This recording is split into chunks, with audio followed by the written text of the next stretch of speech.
Rajasthan,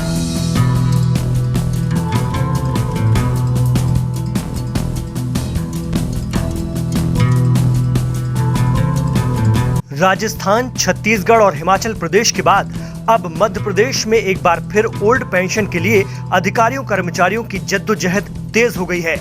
national movement for old pension scheme के आह्वान पर 16 अप्रैल को मध्य प्रदेश सहित देश भर में संवैधानिक रैली और धरना प्रदर्शन किया जाएगा। न्यू पेंशन स्कीम से परेशान होकर अधिकारी कर्मचारी अब पुरानी पेंशन वापस चाह रहे हैं। जब से कांग्रेस शासित राज्य छत्तीसगढ़, राजस्थान और हाल ही में चुनाव जीतने के बाद हिमाचल प्रदेश में तुरंत लागू किए गए ओपीएस से मध्य प्रदेश में भी कर्मचारी संगठनों के हौसले बुलंद हैं और वो ओपीएस पर अड़ गए हैं। ओल्ड पेंशन स्कीम यानी ओपीएस को लेकर मध्य प्रदेश में विधानसभा चुनाव से पहले सरगर्मियां बहुत तेजी से बढ़ रही हैं।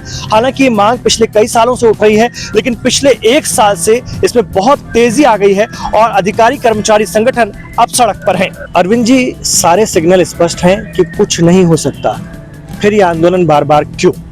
देखिए, लोकतंत्र में हर व्यक्ति को अपनी बात रखने का पूर्ण अधिकार है और हम कर्मचारियों और हमारा इस समय जो सबसे बड़ा मुद्दा है वो है पुरानी पेंशन बहाली का, और वो भी मध्य प्रदेश में वरिष्ठता के साथ प्रथम नियुक्ति दिनांक से हम चाहते हैं कि हमारी पुरानी पेंशन बहाली हो। इसको लेकर पूरे मध्य प्रदेश में और राष्ट्रीय स्तर पर भी आंदोलन सक्रिय है और आने वाली जो 16 तारीख है, 16 तारीख को भारत के 797 जिला मुख्यालयों में एक साथ हम संवैधानिक रैली के माध्यम से अपनी प्रथम नियुक्ति दिनांक से पुरानी पेंशन बहाली की मांग को रख रहे हैं। मध्य प्रदेश के वित्त मंत्री जगदीश देवड़ा साफ कह चुके हैं कि हमारी पॉलिसी में नहीं है। विधानसभा में उन्होंने कहा, तो फिर आप लोग जो आंदोलन कर रहे हैं किसको दिखाने के लिए कर रहे हैं, किसको समझाने के लिए कर रहे हैं? देखिए, हमारा जो संवैधानिक हक है उस पर हम अपनी बात को रख रहे हैं और हमारी किसी पार्टी से, किसी सरकार से नहीं, बल्कि हम ये सार्वजनिक रूप से ये बात को रखना चाहते हैं कि हमारी पुरानी पेंशन बहाल की जाए, जो कि हमारा हक और अधिकार है।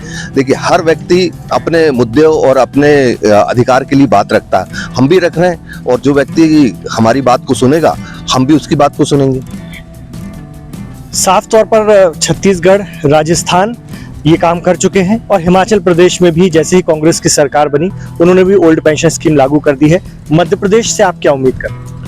हम मध्य प्रदेश शासन से ये उम्मीद करते हैं कि जिस तरह मध्य प्रदेश में छत्तीसगढ़, राजस्थान, हिमाचल प्रदेश और पश्चिम बंगाल में निरंतर सरकार पुरानी पेंशन देते चली आ रही है, उसी प्रकार मध्य प्रदेश में पुरानी पेंशन क्यों नहीं लागू हो कर सकती है। सरकार चाहे तो पुरानी पेंशन लागू कर सकती है, क्योंकि संविधान में है पुरानी पेंशन बहाल करने का, पर सरकार चाहे तो, सरकार की नीति और नीयत दोनों यदि साफ है तो वो पुरानी पेंशन लागू कर सकती है। उनके हाथ में सब कुछ है।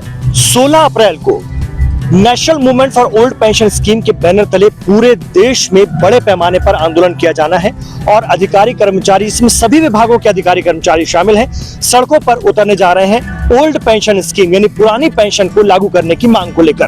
पुरानी पेंशन हमारी बुढ़ापे का सहारा है। बच्चे, माता पिता पेंशन पे ही आधारित है।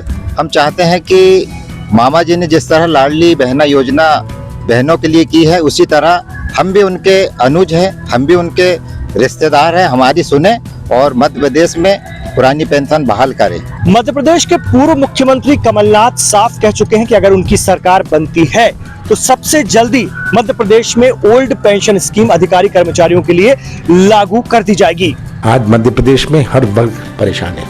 आज लाखों पेंशनर के साथ जो अन्याय किया जा रहा है, छत्तीसगढ़ और राजस्थान में लागू कर दिया, पर मध्य प्रदेश वंचित है। ये हम इसे पूरी पहल करेंगे, उनका पूरा साथ देंगे। ये भी देखा जाए कि पूरे भारतवर्ष में पुरानी पेंशन एक मुद्दा बनते जा रहा है, जन आंदोलन के रूप में परिवर्तित ये हो रहा है।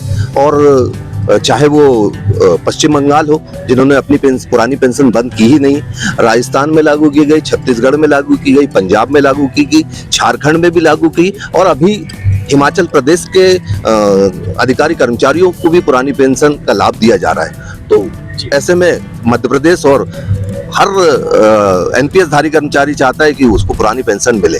आइए आपको दिखाते हैं न्यू पेंशन स्कीम और ओल्ड पेंशन स्कीम को लेकर के क्या फर्क है, उस पर कर्मचारियों की प्रतिक्रिया। वर्तमान हालात में 40,000 रुपए प्रतिमाह वेतन पाने वाला कोई भी कर्मचारी अगर रिटायर होता है तो उसको कितनी पेंशन वर्तमान जो न्यू पेंशन पॉलिसी उसके तहत मिलती होगी?